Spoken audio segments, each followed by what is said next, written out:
Hi hello வாங்க. இன்றைக்கி நம்ம மஷ்ரூம் லஞ்ச் பேக்கு செய்யலாம். வெங்காயம் நீளவாக்கல் கட் பண்ணி வெங்காயம், பச்சை மிளகா, பட்டை, லவங்கம், பிரிஞ்சி இலை எல்லாத்தையும் எண்ணெயில் போட்டு நல்லா வதக்கணும்னு சொன்னோடனே கோல்டு கலரில் வதக்கணும். அப்போ தான் டேஸ்ட் கிடைக்கும். நான் எப்போது சொல்கிறது தான். தக்காளி, புதினா, மஷ்ரூம், பூண்டு உரித்து வச்சுருக்கிறேன். நம்ம அது கூட பூண்டு கொஞ்சம் நசுக்கி கொத்தமல்லியும் புதினா தலையும் அரைச்சிருக்கிறோம் பேஸ்ட்டாக. இதெல்லாம் நல்லா வதங்கட்டும்னுட்டு தக்காளி போட்டாச்சு, புதினா போட்டாச்சு.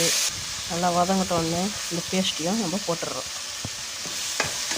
குழந்தைங்க கொத்தமல்லியெல்லாம் தனியாக எடுத்து வச்சிடறாங்க இல்லையா, அதுக்காக நம்ம கொஞ்சம் பேஸ்ட்டாக அரைச்சி போட்டோம்னா எப்படி சத்து போய் சேர்ந்துடும். அதுக்காக கொஞ்சமாக நெய் ஒரு ஸ்பூன்,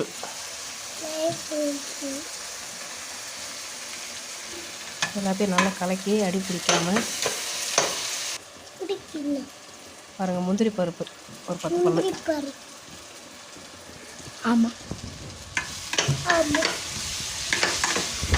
எல்லாம் அடி பிடிக்காமல் கிளியராக நல்லா வளர்த்துக்கிட்டு கரம் மசாலா ஒரு ஸ்பூனு, மஷ்ரூம் இதையும் கொஞ்சம் நேரம் நல்லா வதக்கி விடணும். தண்ணி தேவையான அளவுக்கு ஊற்றி தண்ணி கொதிக்கிட்டோன்னு அரிசி போட்டணும்.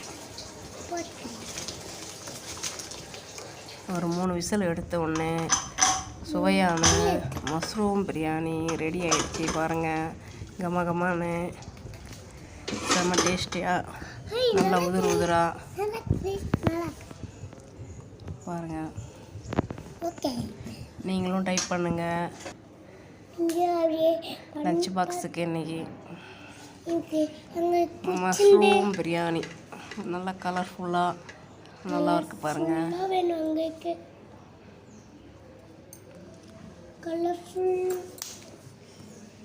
நீங்களும் செஞ்சு சாப்பிட்டு பாருங்கள். இன்னொரு வீடியோவில் சந்திக்கலாம். பாய்.